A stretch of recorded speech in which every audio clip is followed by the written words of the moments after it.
Olá, meu nome é Leonardo, eu sou aluno do Colégio Estadual Joaquim de Almeida Flores e eu vou apresentar um trabalho falando sobre cladograma. O professor que me ajudou a fazer esse trabalho foi o professor Carlos, ele é professor de Química. Então vamos explicar o que é o cladograma. Para entender, temos que falar sobre filogenia. O que é filogenia? Estuda características entre indivíduos, entre espécies, sobre a ancestralidade deles ou sobre a descendência deles. A filogenia estuda os seres vivos. Normalmente, em salas de aula, nós estudamos os grupos de seres vivos como se fossem de maneira separada, como bactérias, fungos, plantas, animais, enfim.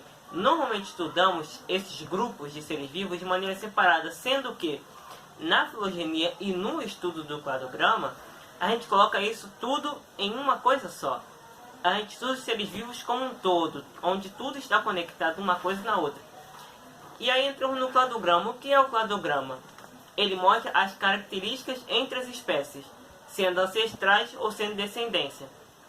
Vocês estão vendo esse mural aqui atrás, que é até bem estranho por causa desses animais, melhor dizendo, por causa desses seres imaginários, mas por quê? O cladograma, ele mostra as características entre indivíduos, entre espécies. Eu disse isso. Como é que funciona? Preferimos não pegar animais reais, porque aí ficaria muito fácil de fazer um cladograma.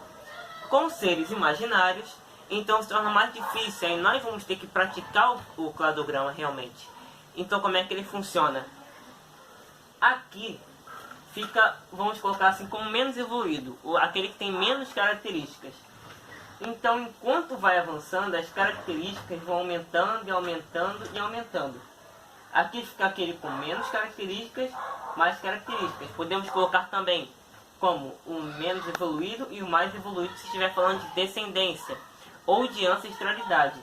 Então o cladograma ele estuda as características entre indivíduos, estuda as características entre espécies.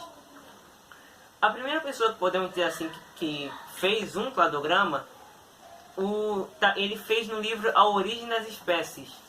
E qual era o nome? A Árvore da Vida de Darwin.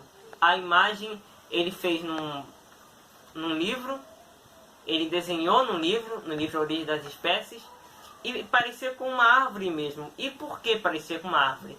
Ele dizia que os seres mais evoluídos eram os galhos que permaneciam, e os seres menos evoluídos, melhor dizendo, com menos chance de sobreviver, eram os galhos que quebravam, que acabavam morrendo.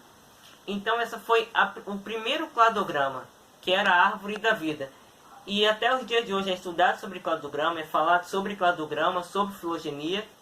Esse trabalho nós fizemos para poder aprender mesmo sobre como funciona. O professor Carlos me ajudou. A gente pode ver exemplos disso? Pode. Quando é sobre ancestralidade, por exemplo. Vamos pegar o mamute. O mamute, que ele tinha pelos, tinha dentes grandes, enfim.